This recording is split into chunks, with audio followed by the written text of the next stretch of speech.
fighter planes based in England, operating in the skies of Western Europe against the German Air Force. This is the P-47, the Thunderbolt, a fast, tough, high-altitude fighter with a dive like its name and an 8-gun blast in its wings.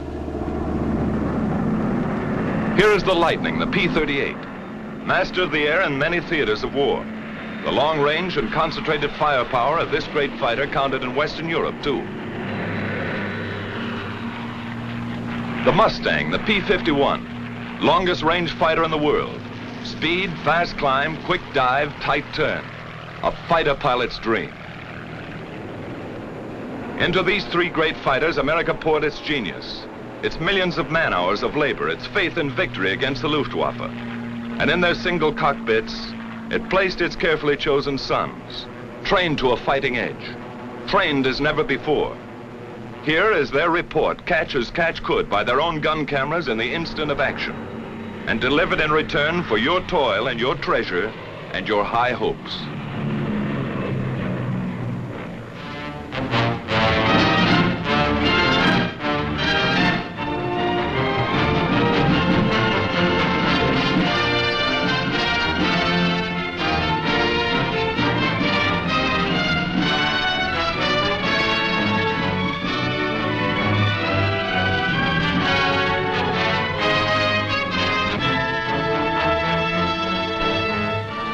This is a Thunderbolt base in East Anglia on the east coast of England. One of many such bases from which our fighter planes swarmed up into the far red yonder of battle to the east.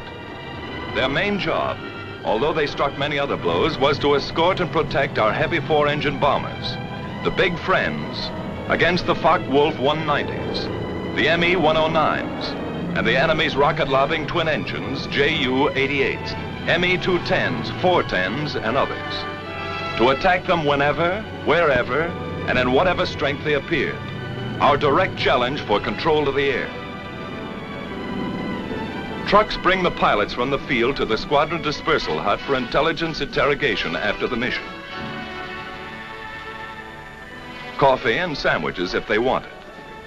Little action today, just a routine escort. You saw 4 190s on the field. That's right. Harry saw them, too. I think it was this field, Jack, farther west. We made the 180 here and flew about 2 minutes on 340. Well, that's about 15 miles south of Hanover. We thought that field was knocked out. They seem like ordinary American boys, but look a little closer. Now they pile in a Jeep and ride to chop. They have Jeeps enough, but they like it this way. They kid a lot, high-spirited. And later they relax and enjoy the not too frequent sunlight. Unless some joker is present, and he usually is.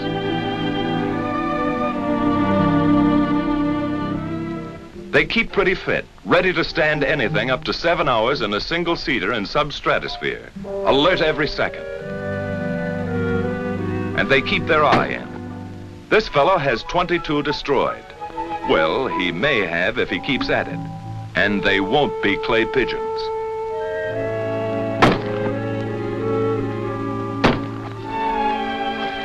The old swimming hole is the same in England as at home. They had a beautiful summer in England that day. Little aquatic practice won't hurt either. They may have to make a high dive with chute and become a channel swimmer almost any time. Of course, it gives their airborne pals a fine chance to practice low flying a bit.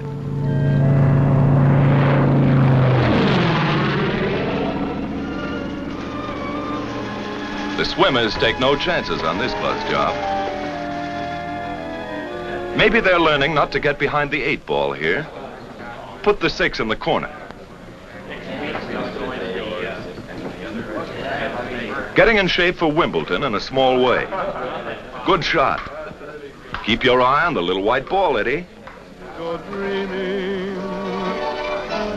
Keeping up with their crooning, naturally. May need that in the good old by and by.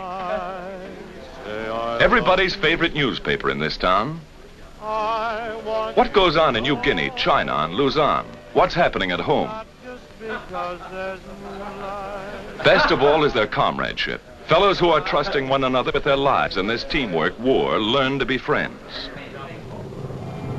Somewhere else in England, and another day, from deep sweeps into enemy territory, a weather reconnaissance plane flies in. Its reports are cross-checked with many others, writing the destiny of today or tomorrow in atmospheric pressure lines. Fair in this theater means not impossible, and weather is almost enemy number one.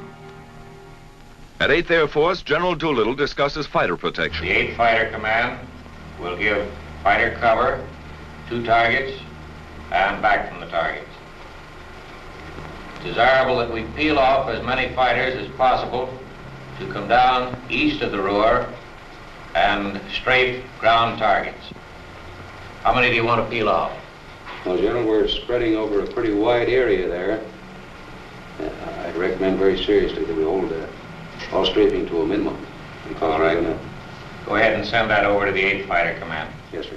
The bomber plan, timing, altitudes, forces, course, and targets have reached the combat operations room at Headquarters 8th Fighter Command. Major General Kepner commanding. Now the General and his Chief of Staff, Brigadier General Griswold, come in to inspect and discuss the plan of escort. Colonel Burns, operations, determines what group shall fly. Colonel James decides their disposition. Colonel Callahan, intelligence, estimates where and when the enemy will intercept. It's an intricate scientific plan, based upon information from many sources, and upon the route and location of the target. Then a field order goes out to the fighter wings, and through them to the fighter groups and squadrons which they control. This command supports 1st and 2nd Bomber Forces. 62nd Group P-47s will escort heavy bombers over enemy coast through target to limit of endurance. All observations will be reported over RT. The field order is received at the fighter base by the duty officer in group operations. He checks the field order for the group rendezvous time with the bombers. He calls maintenance, armament, and others. And in the still dark hours of the morning, a squadron intelligence officer shakes the pilots out of their deep sleep. Briefing at 6:30.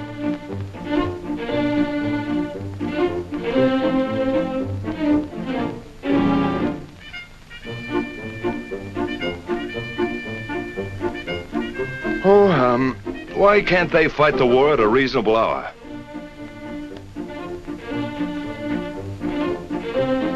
Wake up over there if you want any breakfast. There's a show on. Crews, meantime, are warming and priming the aircraft. The crews are a vital part of this show. Tune their kites to fighting pitch. Going places as always, long-range wing tanks are fitted.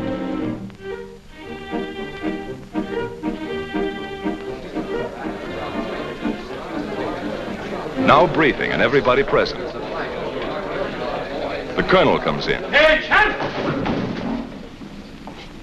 These fellows are veterans of many missions, so he gives them the essentials without ceremony. Okay, boys, today we're going to escort 10 boxes of bombers, 36 ships to each wing. We're on the front end of the 1st Task Force, picking them up in the Mannheim area, around the target, about 20 miles east of Mannheim, at which time we will proceed up to the aerodromes north of Frankfurt, where we will strafe. Now today, I want to use the same system we used the other day. That is, dividing the field up into sections, one squadron only on the field at one time. When the ammunition is expended from that squadron, you'll move up and let the other top cover squadron come down and strafe. Okay, boys, we'll start engines at 8:50, takeoff 8:58 to 9:06, rendezvous with the big friends 11:04, escort until 11:24, strafe until 12:16. The pilots make notes on the back or palm of their left hands. No chance of losing that little memo in a moment of excitement, or not much chance. Okay, any more questions? Intelligence? Intelligence takes over. Gentlemen, you may expect considerable enemy opposition today. The Germans have brought in some 100 single-engine fighters, chiefly 109s, some 190s, to stop the American drive across the Rhine. Watch your flank at the Rhine River, at Mannheim, and particularly in the Frankfurt area. Now, after you break escort, There are 4 aerodromes which we've marked in red pins. You're free to strafe those aerodromes, but watch out for the flag. There are probably about 30 guns on each airfield. Send a flight down to silence the guns before you attempt to hit the planes on the field. Then time check. A minute is a long time for an air fighter. In 10 seconds, the time will be exactly 0658. Good luck, man.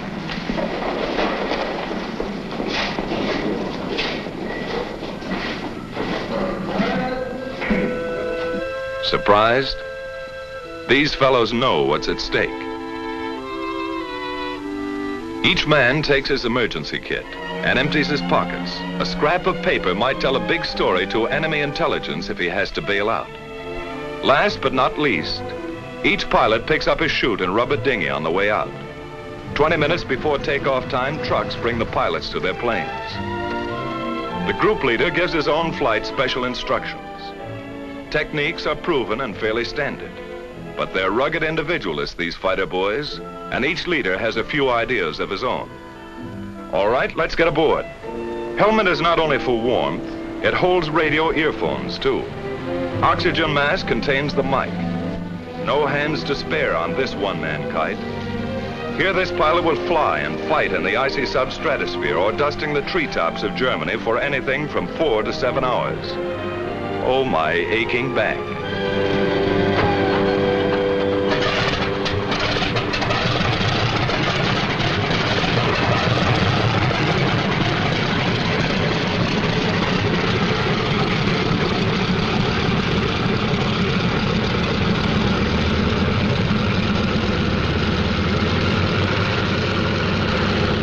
All clear? Let's go. Takeoff by 2s on the quarter minute. Element leader and his wingman. Expert takeoffs and landings are a point of pride with every squadron.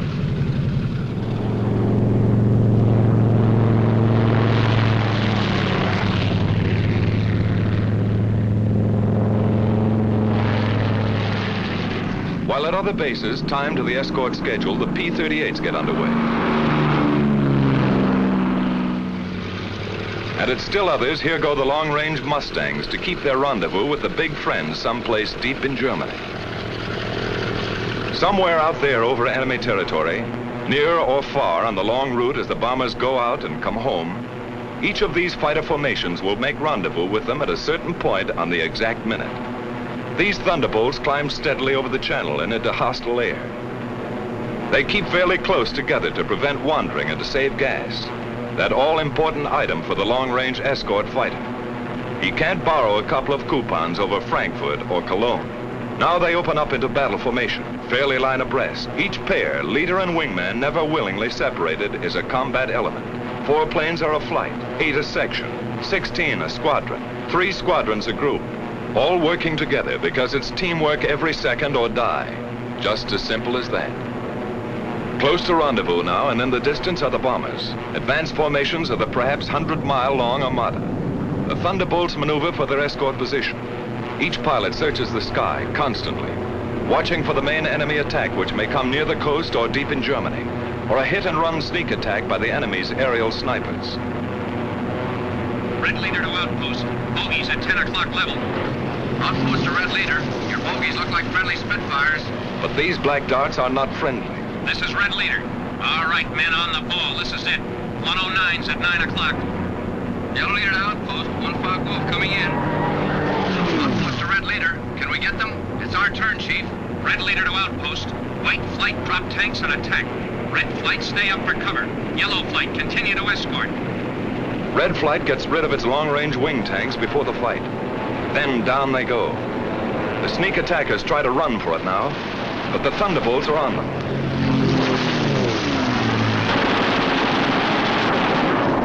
With the touch of the finger on the stick, a camera and 8 machine guns are put into action.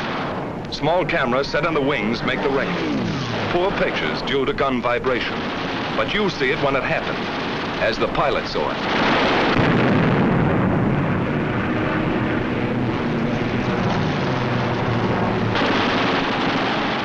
armor-piercing incendiary 50 caliber ammunition makes a flash when it strikes, and how it strikes.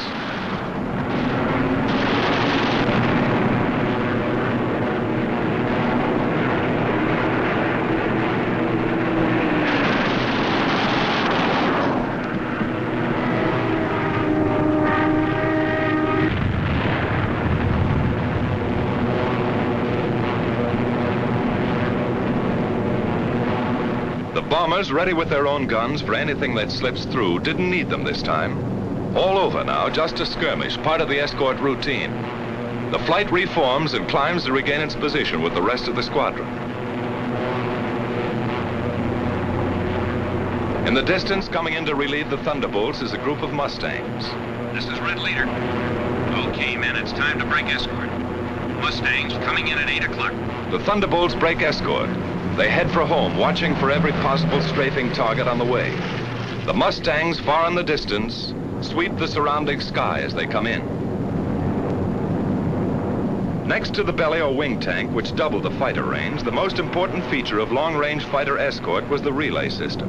Because of differences in bomber and fighter speeds and the need of much weaving, fighters used up their time and distance almost twice as fast as the bombers. Thus, the same group of fighters could remain with the bombers only 25 to 40 minutes out of a 6 or 8 hour mission, going and coming. And 1,000 fighters might be needed to keep anything from 40 to 100 on the job at all times. While the enemy could strike with 250 at any point he selected, our fighter groups had to relieve one another at rendezvous points all along the route, like this. Simple in diagram, but difficult in the limitless, often weather-blinded spaces of the enemy air. It took planning, leadership, and most of all, it took individual fighting skill and courage to match the enemy's tactical advantages. Forewarned an hour and a half by his radar as our bombers gained altitude over England, he had plenty of time to mass his fighters at his chosen point of attack and to outnumber our escort at anything from 2 to 1 to 10 to 1. This captured film shows how quickly the 109s and the Focke-Wulf 190s got into action. They were as grimly determined to stop these great daylight thrusts into their industrial heart as our bombers and fighters were resolved to press them home to the hilt.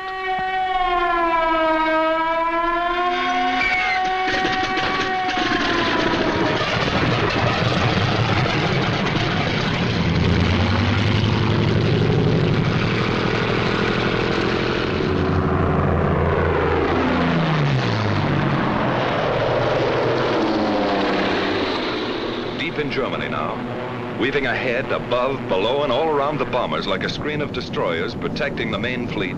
A group of escorting Mustangs watches every corner of the sky. They don't have long to wait.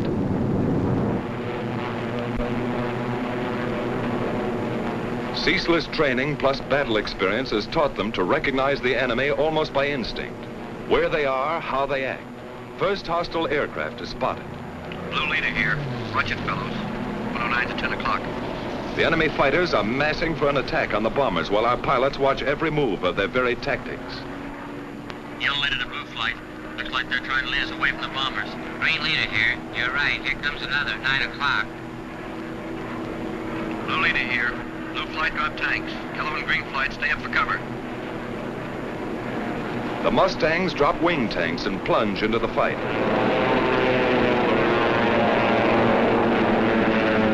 The head-on dive through the fortress's formation is a favorite. So fast sometimes and so many, our fighters cannot head all of them off. The Huns make a sneak attack on our bombers from behind. Some of them get in close, as this captured enemy gun camera film shows, and hammer our bombers with their 20 millimeters. It's punishing, but they shall pay. The Mustangs are in the thick of it, and the battle ranges all over the sky as other formations join in.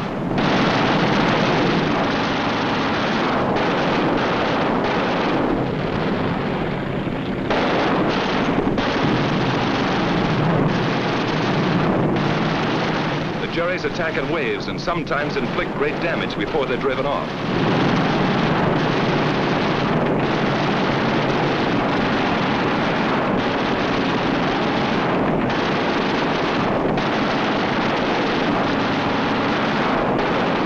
The B-17 catches fire and goes down in flames. The German pilots are determined. So are ours. to the death.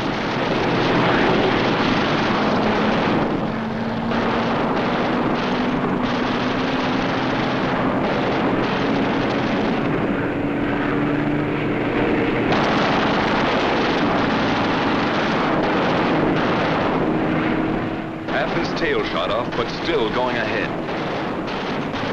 And still they come.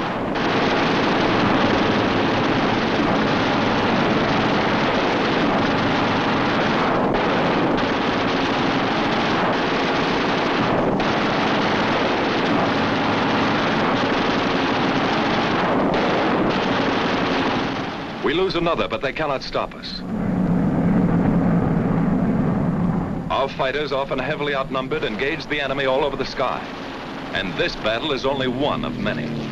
Day after day, month after month, Mustang, Thunderbolt, Lightning against the ME-109s and the FW-190s. Our fighters attacked, attacked. 2 into 10, 6 into 50. They broke up the enemy's mass assaults. Then his shattered flights were pounced upon and destroyed individually. Our victory column soared at the rate of 4 to 1. Great and gallant days they were. Many new aces, many empty places. Victory, victory, death, victory, victory.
While our ever-increasing fleets of fortresses and liberators pressed relentlessly onto their targets, whenever attacked, they defended themselves with legendary gallantry and effectiveness. If a missed rendezvous or other misadventure, due usually to blinding weather, prevented fighter protection somewhere, they suffered heavy losses.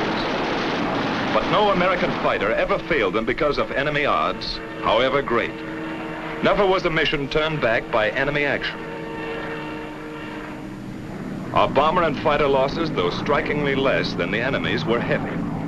But the home front sent us more bombers and fighters, and more well-trained pilots, and our fleets grew mightier by the month. But the enemy first-line operational strength was maintained also. The great air battle of Europe was still undecided. In February 1944, there was a sudden change. Our fighters were ordered to range wider, even at some risk to the bombers, to seek the enemy instead of waiting for him, and above all, to follow him to his destruction. A gigantic fighter battle raged across the European skies with victories by our fighters alone of 60, 85, over 100 destroyed each day. The fight came down from almost invisible heights to the final decision, perhaps only a few feet above the ground. Enemy warplanes of every kind and in fantastic numbers were splashed all over the landscape of northwestern Germany and occupied Holland, Belgium, France.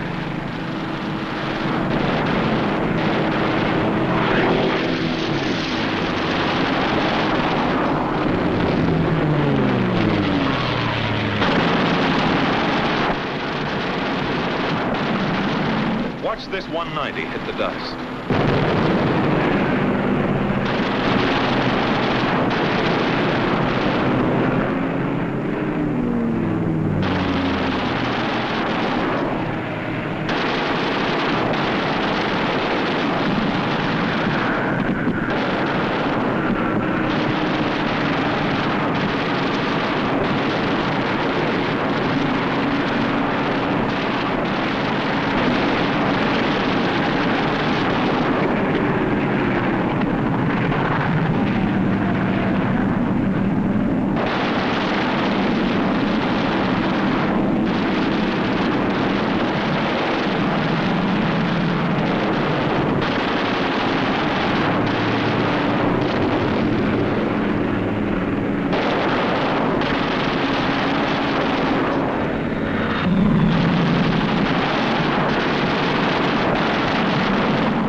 was a crucial battle.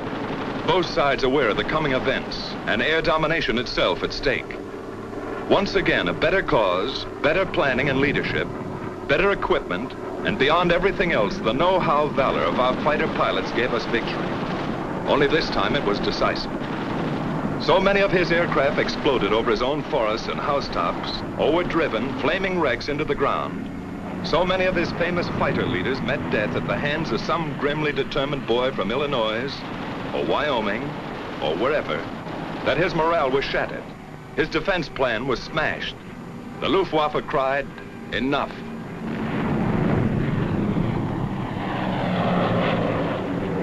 The day arrived when a huge 8th Air Force bomber mission with full fighter escort was flown to Berlin and back in good weather without challenge by a single enemy fighter.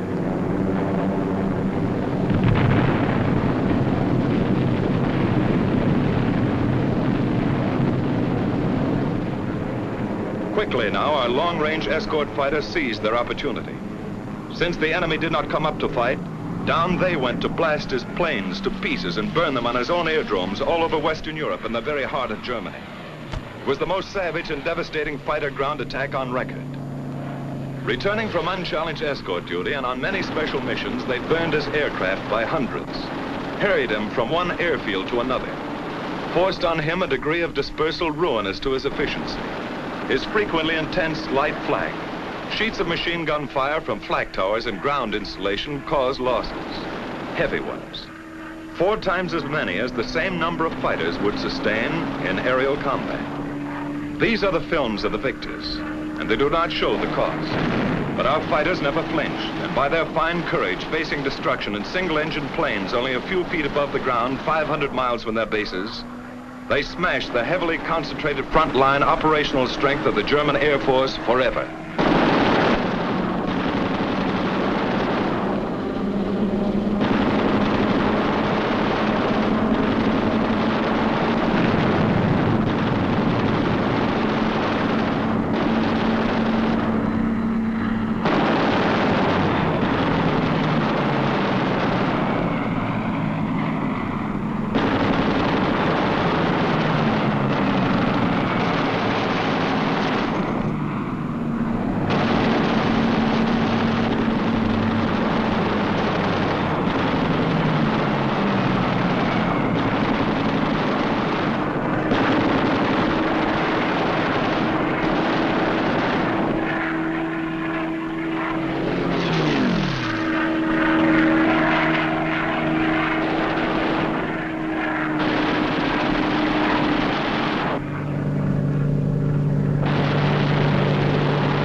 These Jerry revetments could be attacked only through the front door.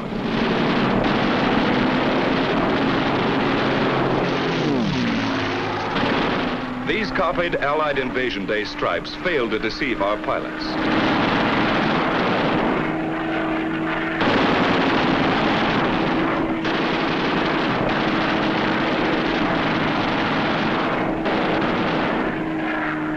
The enemy often dispersed his aircraft in the woods fringing his airdromes.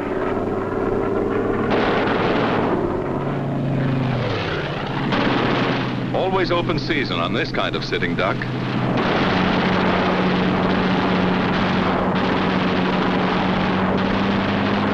Watch this boy reef it around for another crack.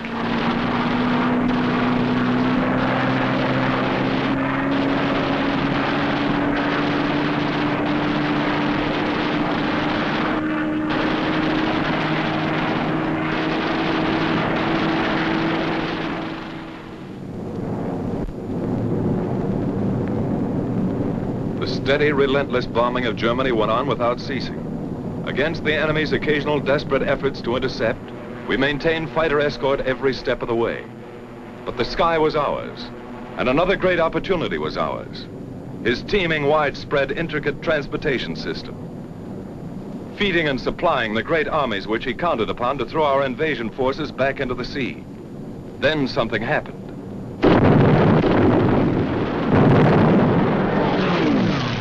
The enemy's roads and railroads were struck with a mighty force of air power. They were tense days, crucial days, and both sides knew it. Our fighters, freed by their bitterly won victory in the air, became a dominant factor on the ground. These thunderbolts are dive bombing. They strike home. But by far the greatest, the almost paralyzing destruction they inflicted was by the burning, hard-hitting fire of their 50 caliber guns. They exploded locomotives by the thousand and burned freight cars in uncounted numbers. No train in daylight hours was safe. No marshalling yard a haven. The enemy's desperately needed rail transport system was shattered all over the map.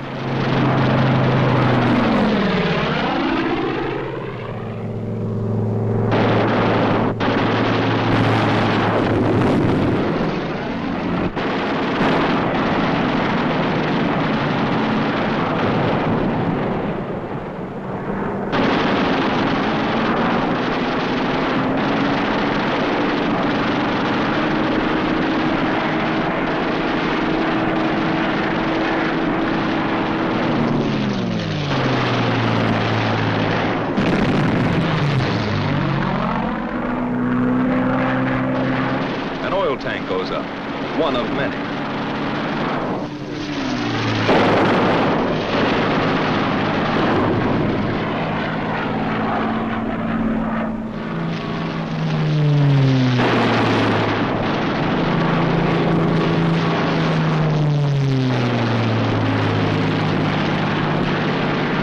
No mistaking gasoline when you hit it.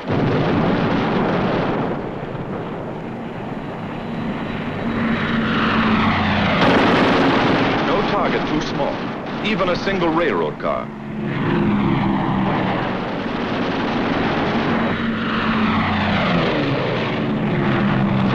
The Hun tried to hide his trains in the woods, but it did not save them.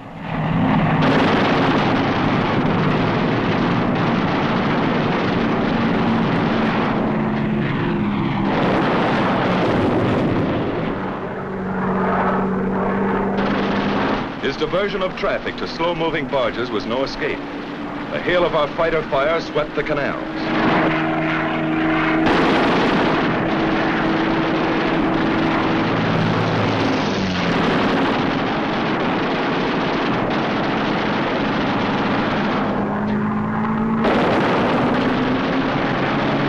Flak towers like these cause us lots of damage. They took plenty in return. Radio and radar stations came in for a special beating. Flak and machine gun defense was forced upon the enemy wherever he hoped to move. It was intense. Watch these bursts of light flak. Much of it our skillful pilots knew how to avoid. Some of it cost us grievous losses. None of it turned us aside.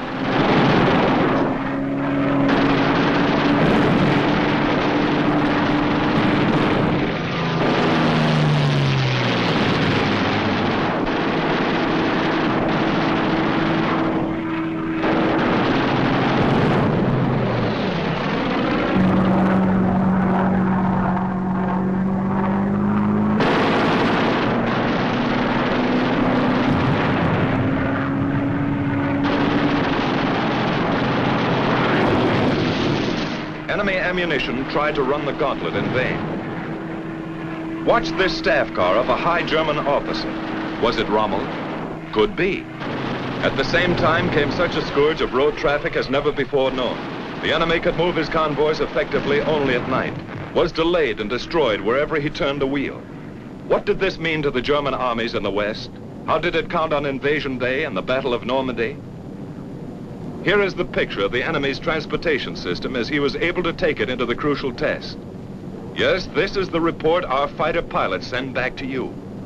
The great armadas of our bombers sailing unhindered through the enemy air. Our gallant armies driving ahead without having to keep one eye cocked over their shoulders. Their gun emplacements unobserved.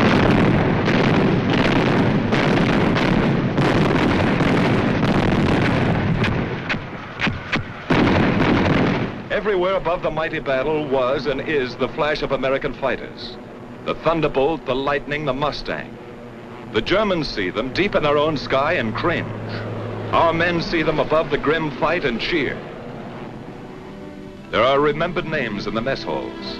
Major Gerald Johnson, a crack shot. Major Goodson, gallant fighter. Major Dwayne Beeson, great tactician. Captain Eugene O'Neill, one of the best. Major Don Gentili ran up a flaming record. Colonel Don Blakesley, great leader of 4th Group. Major Walker Mahurin, one of the first and best of the great aces. Major Bob Johnson in all his victories. Lieutenant Colonel Gabreski, with a great career. And Colonel Hubert Zemke, famous commander of 56. A score of victories or more on the records of them all. Duncan, Schilling, Pretty, and many, many others. But this is not the story of our heroes. It belongs to all our gallant fighter pilots who in the decisive hour smashed the Luftwaffe and gave us freedom of the air.